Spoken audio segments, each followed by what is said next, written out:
Raġel ta' 30 sena minn Bormla ngħata l-ħelsien mill-arrest sakemm jingħata sentenza mill-qorti wara li ammetta l-akkużi miġjuba kontrih b'rabta ma' vjolenza domestika. Ir-raġel li jismu mhux qed jixxandar biex tiġi protetta l-identità tal-vittmi ammetta li fost l-oħrajn ifastidja lis-sieħba tiegħu u aggredixxa lill-missiera u għad kien diġà taħt sentenza sospiża.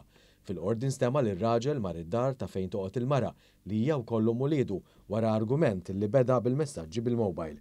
U għatada it-tasieq mal-bib ta' barra u meta missier il-mara fetaħ il-bib, ir-raġel ħepp għalih u anki prova jattakka lill-uffiċjali tal-pulizija li marru fuq il-post wara rapport.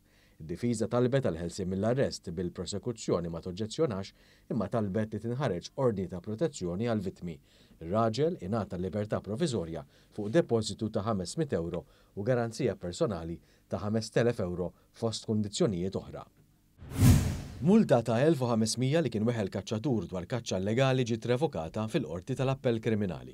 L-imħallef Consuelo Xerri Herrera irrevokat il-kundanna ta' Jasmine Saliba li kien ingħata mill-qorti tal-maġistrati fuq akkużi li fl-2020 kien ikkaċċja meta l-istatun tal-kaċċa kien magħluq. L-imħallef esprimit diżappunt kbir għal fatt li xhieda importanti, inkluż il-volontira tal-cabs, ma tresqux biex jixhdu quddiem il-qorti.